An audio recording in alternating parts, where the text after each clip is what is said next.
నమస్తే, welcome to I dream. నేను మీ Madhuri. Diabetes, sugar వ్యాధి బారిన పడిన వాళ్ళు వాళ్ళ ఆహారంలో ఎలాంటివి చేర్చుకుంటే షుగర్ని మళ్ళీ రివర్స్ చేసుకోవచ్చు, ఈ చక్కెర వ్యాధిని రివర్స్ చేసుకోవాలి అంటే ఏం చేయాలి, డీటెయిల్గా చెప్పడానికి మనతో పాటు ఉన్నారు బిఏ వెంకట్రావు గారు, ఆయుర్వేదం డాక్టర్. తనని అడిగి డీటెయిల్గా తెలుసుకుందాం. నమస్తే గురుగారు. గురుగారు, మనకి మ్యాక్సిమం షుగర్ అనగానే అసలు తగ్గదు అంటారు, చక్కెర వ్యాధి వచ్చిందంటే అసలు తగ్గదు అంటారు. ఆయుర్వేదంలో మనకి చక్కెర వ్యాధి వస్తే ఒకవేళ దాన్ని రివర్స్ చేసుకోవడానికి, అంటే అది పూర్తిగా తగ్గిపోవడానికి ఏమైనా మందులు ఉన్నాయా? సింపుల్గా చెప్పాలంటే పటిక, ఈ పటిక పొడి చేసి పొంగించాల నీళ్ళల్లో. పొంగించిన తర్వాత దింపేస్తే మళ్ళీ గడ్డ కడుతుంది. ఆ గడ్డ అయిన తర్వాత దాన్ని పొడి చేయాలి, పౌడర్ చేయాలి. ఓకే, చేసి దాన్ని సీసాలు డబ్బాలో పెట్టుకోవాలా. చిటికెడు అంటే ఇట్లా ఇట్లా తీసి ఎంత వస్తుంది అంత, సుమారు 5 గ్రాములు 6 గ్రాములే వస్తుంది. చిటికెడు అంటారు. ఆ చిటికెడు వేసుకోవాలా, నీళ్ళు తాగాల. ఓకే, దానికి ఇంకేమీ లేదు. ఇట్లా 40 రోజులు తినాల. 40 రోజులు తిన్న తర్వాత టెస్ట్ చేయించుకోవాలా, షుగర్ ఏ లెవెల్లో ఉందని. అప్పుడు ఇంకా అవసరం అనుకుంటే ఇంకో 40 రోజులు తినాలి. ఓకే, అప్పుడు సరిపోయింది, కంట్రోల్లో ఉంది అంటే మానేయాలి. అంటే స్పటిక అంటే మనకి నార్మల్గా బయట దొరికే తీపి పట్టిక లేకపోతే ఉప్పు పట్టిక? అదే పట్టిక ఒకటే రకం ఉంటుంది. తీపి పట్టిక వేరేగా ఉంటుంది కదా, కండ చక్కెర అంటారు. కండ చక్కెర అది వేరు, పట్టిక ఇది ఉప్పు. ఓకే, క్షార వస్తువుల్లో ఇది ఒకటి క్షారం. కాబట్టి ఈ పట్టికను పొంగించాల, అంటే శుద్ధి అవుతుంది. పొంగించి శుద్ధి అవుతుంది, దాంట్లో ఉన్న దోషం పోతుంది, శుద్ధి అవుతుంది. ఆ పట్టికను పొంగించిన తర్వాత మళ్ళీ ఆరబెడితే అది గడ్డ కడుతుంది. ఓకే, ఆ గడ్డను మెత్తగా పొడి చేసి పెట్టుకోవాలా. చిటికెడు రోజు పొద్దున సాయంత్రం చిటికెడు తినాల. దానివల్ల ప్రమాదం లేదు, సైడ్ ఎఫెక్ట్ లేదు, ఏమి ఉండదు, తినచ్చు. సింపుల్ అది, తగ్గిపోతాం. మేము 21 మూలికలతోటి ఒక ఫార్ములా తయారు చేసాం ఈ షుగర్కే. ఎందుకంటే ఇప్పుడు ఈ సింపుల్గా చెప్తే ఎవరు నమ్మరు. అవును, వాళ్ళకి డౌట్ వస్తుంది. అవును, దాంతోనే పోతుందా, దాంతో పోతే ఇన్ని హాస్పిటల్కి ఇన్ని మందులు ఎందుకు అని అంటారు. కానీ పోతుంది, నమ్మాల. ఏదైనా నమ్మకంతో పని అవుతుంది. అవును, ఇక నమ్మనప్పుడు మేము 21 మూలికలు కలిపి చేసినాం. అవి పొడి చేసి మేము క్యాప్సూల్లో పెట్టి ఇస్తాం. ఓకే, హాస్పిటల్ ఇస్తాం. అవి ఇస్తే దాని మీద కాస్త వాళ్ళకు భరోసా. ఇక దానికి ఛార్జ్ అవుతుంది కదా, అది చెప్తాం. ఇంట్లో ఉచితంగా చేసుకునేది ఏది వద్దు, డబ్బులు పెడితేనే నమ్మకం. లేకపోతే ఒట్టిగా ఇచ్చినామనుకోండి, ఊరికే ఇస్తే అదేం పని చేస్తుంది, ఊరికే ఇచ్చాడు ఇట్లా మాట్లాడతారు, తేలిక అయిపోతుంది. అలా కాదు. ఇప్పుడు అది ఆ రకంగా మేము క్యాప్సూల్ ఇస్తాము.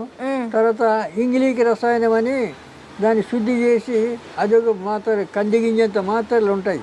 ఓకే, అది ఇది 2 కలిపి ఒక క్యాప్సూల్ ఈ మాత్ర వేసుకోవాలి. వేసుకుంటే ఒక నెలకే ఇస్తాం. నెల టెస్టింగ్ చేసుకోవాలి, కంట్రోల్ అయిందా మానేయచ్చు, లేదా 2 నెలలు. ఓకే, 2 నెలలు తినేయాలి. ఇట్లా ఇప్పుడు వేలాది మందికి ఇస్తున్నాం, మేము పని చేస్తున్నాం. 2 నెలలకు తగ్గిపోతుంది, కంట్రోల్ అయిపోతుంది.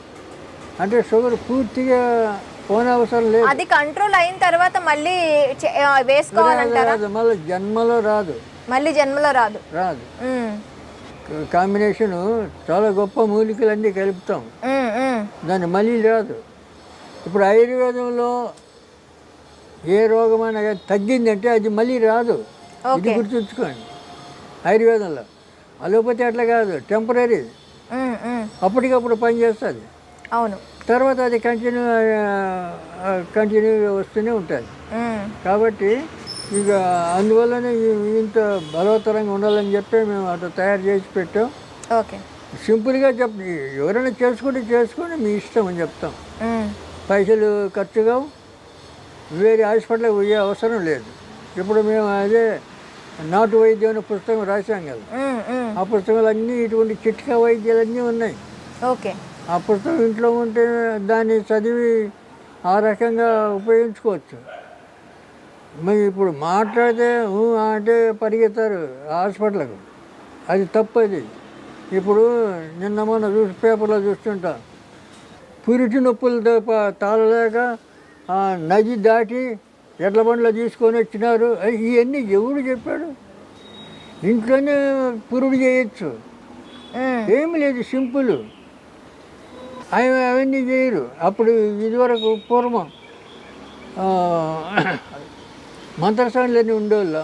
అవును, ముసలమ్మలు వాళ్ళే చేసేవాళ్ళు. ఇప్పుడు మేము 10 మంది, మేము పిల్లలం.